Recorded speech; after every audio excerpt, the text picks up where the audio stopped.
Welcome back to Witch of Salem. We're trying to take down a great old one. We don't know what it is. We're going to find out. Okay, let's begin our round. And the first thing we do on the round, of course, is we reveal a new creature card, which is always fun. So let's go ahead and reveal a creature card and hope it is not a duplicate of something. It is undead. We have a zombie, but we don't have undead. It says, they began dying long ago. Darkness guides their will, and no one can stop them. Oh, really? Okay, so our Witch of Salem is here, so 5, so 6 would be the next one. You don't put anything at Miskatonic, so the Sanatorium is going to get an undead. All right, up first, then in order, we have Tom Furlong. They're both at the hotel right now. And I got to refresh my memory as to what we need to actually do. He needs to seal that rift, and he is the one that has that artifact to do it. He can go to the cemetery, the church, the sanatorium, the witch house, Arkham News, Miskatonic University, or go anywhere and lose his sanity. You can't go from the location you're in to the location you're in. So he couldn't use his special card to just pop himself back to the hotel. He'd actually have to move. Now, is there something he wants to gather? He has one potion. We need a knife and a glasses to take this guy. A knife. We need a knife somewhere. He can go there, but that brings another monster. And you know what? I think he's going to go to the cemetery. Yeah, he's going to go over to the cemetery. And the sad thing about this, by him going to the cemetery, is he does not get the Witcher's special power. So he moves to the cemetery, the Witcher. The Witch of Salem's here. However, we have this guy out here. Hastur, the Shadow of Hastur. The Witch of Salem's special powers have no effect. So instead of not rolling a die to lose an item, we have to. I'm going to readjust the camera and we're going to have him take his turn at the cemetery. Alright, so we do have to roll the die at the cemetery. And he would lose a set of goggles, but you know what? He doesn't have it, so nothing happens. Perfect. Now we can use an item. The only item he has is one of these elixirs. That's not going to do anything.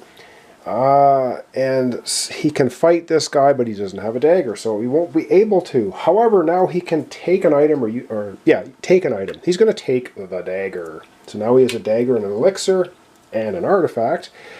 And now these are all empty. But we do have to suffer one Necron movement. So let's do that first, and then we'll refill all of these. Yep, Necron moves one more time. All right, let's refill the tokens at the cemetery. Yep, so we reach in the lovely Crown Royal bag. Actually, the game comes with a pretty decent little black bag. So, all right, first token we have is an elixir.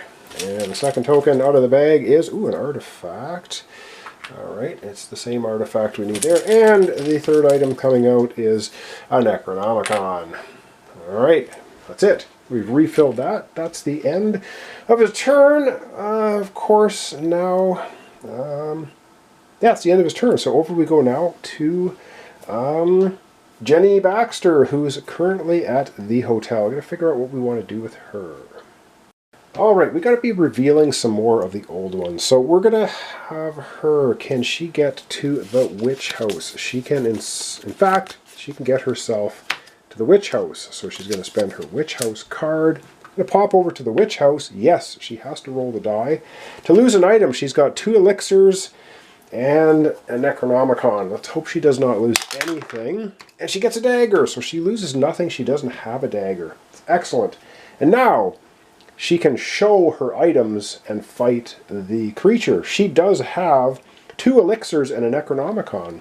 So she is able to just show that and defeat the Soul Devourer. So he is just out of here. Perfect. Get rid of him. It's another monster off the board. And now she can use an item. And she will, in fact, use the Necronomicon. So we discard that. And by using the Necronomicon, we're going to reveal the next old one in line, which is under space number 4. And by revealing the next old one, we do number 4. And what do we have here? We have Cthulhu himself, and he needs 3 of the same. And encountering a creature, Cthulhu's shadow, you must roll the lost dice twice, suffering both results. Well, if he becomes the shadow. Ooh, all right, that's the end of that. And that's the end of Jenny Baxter's turn. Zoom the camera out, and we're going to have an encounter now. Alright, it's encounter time at the end of Jenny's turn. And, oh, it looks like a good one. So he doesn't move. He stays at the cemetery. Your nerves are shredding, and you are reaching your breaking point. But fate grants you some breathing space. Nothing happens. You know what? We'll take it. We'll take it. Nothing happens. It's always a good thing in these kinds of games. You don't want anything to happen, because normally when something happens, it's all bad. Okay, let's have another round. So that was the end of that round. First again, we're going to have to pull a creature card. Okay. Pulling a creature card, and what do we get? We get a ghoul, and as you can see, we already have a ghoul on the board. Ooh, this is bad. And so what happens if you pull a duplicate monster? This one does not go on the board anywhere, because it's the second one. There's a duplicate. But you do suffer whatever happens at the bottom of the card. And in this case, Necron is going to move 3 times. And we discard that. Oh, wow. All right, Necron is moving 3 spaces. Yikes. And that's bad. All right, 1, 2, 3. Now remember, he's got, let's see, he's got 2, 4, 6, 8, 10, 11 more movements to get to the end of this track. And we're going to lose. If he does that, we're going to lose. Wow, and the undead here is also 3. Yikes. All right. Yeah, that was just very quickly drawing the monster. So now it's Tom Furlong's turn. Let's see where he wants to go and what he wants to do. All right, we are going to have Tom move to the church. So he's going to discard his church card. And what he has left is Sanatorium, Witch House, Arkham News, Miskatonic, and Secret Passage. He's used up the rest. Now, I wish he could have gone to the hotel, because then he could seal a gate. But, oh yes, and in my house rule is gates are left open, so you know what's going on. It's a cooperative game. Playing it's kind of solo, so trying to hide things and whatever seems a little bit silly at this point. So we're just going to not worry about it. He moves over to the church. Yes, he has to roll the dreaded die and see if he loses anything. He has a dagger and an elixir. And, ooh, he loses a sanity. Alright, so he goes down 1 sanity. Which isn't a big deal, because he's got 6, he goes to 5, he's got an elixir, a dagger. Now, he could use an item, but he's not going to yet. So let's go back to the church. Or he can fight the deep one, but he needs 2 of the same items. He doesn't have it. So now he can use an item, but he's not going to, and then he's going to pick an item up. Alright, so he didn't use an item. He could have used his elixir and healed 1, but he's not going to bother. He's just going to skip that part of the turn, and he's going to go ahead and pick up an elixir. So now he's got 2 artifacts, or he's got 1 artifact, 2 elixirs, and a dagger. Cool. Alright, that's pretty good for him. And so he's here, and that's basically the end of his turn. And so up next, Jenny Baxter, who's currently at the Witch House. Jenny, though, has limited options. She's got Miskatonic University, the Church, and the Secret Passage, and that's about it. Let's figure out... Oh, hang on. What am I doing? We need to refill the tokens, and then it's Jenny Baxter's turn. Almost forgot that. All right, let's refill the tokens. First one that comes out is a blue artifact. Next one that comes out at the church is another blue artifact. Wow. And the final one that comes out is a set of goggles. But, of course, you have to lose a sanity if you want to grab those. Alright, over we go to Jenny Baxter. Alright, I think Jenny has Church, Miskatonic University, and her Secret Passage. She's going to go to the church. She's going to go there and meet with him. And now... the next step is she can exchange items. You can give a non-artifact item to another player at your location, or one other player can give you a non-magic item.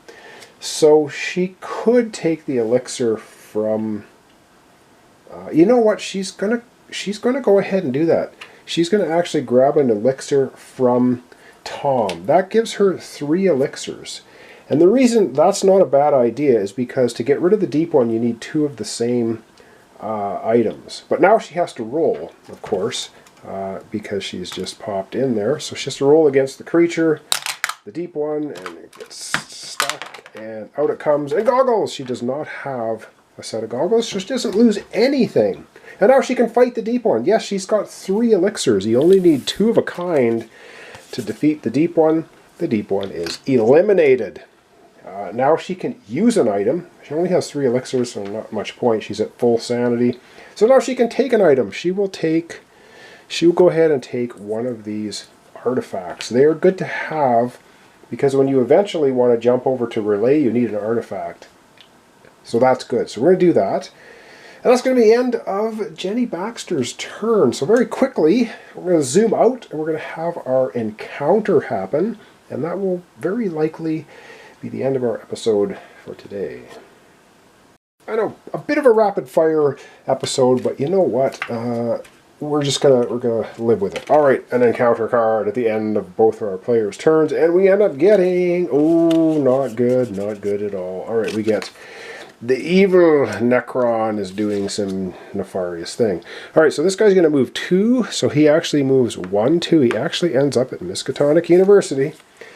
Oh man, Necron's confidence grows as his power increases inexorably. Okay, move the Necron marker 2 spaces towards a dimensional rift. Ooh. Okay, I guess we gotta go ahead and do that. Ooh, it's not what we want. So 2 spaces, 1, 2, and there we are. 2 spaces. Moved along. We still have 1, 2, 3, 4, 5, 6, 7, 8, 9 spaces. We lose the game if it gets here.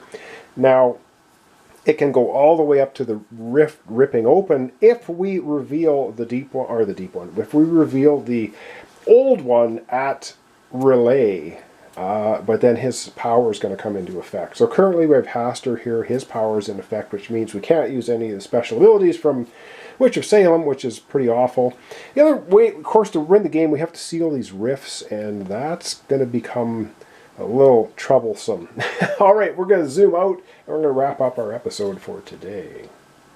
All right, well, that's going to wrap up our Witch of Salem episode for today. We've got Tom and Jenny trying to defeat monsters and close the gates that are on the board. Yes, my house rule, when the gates are flipped over, when these tokens are flipped over, they're left flipped over, and it just is what it is. Now, I think there's a card in the deck that makes you reshuffle the locations.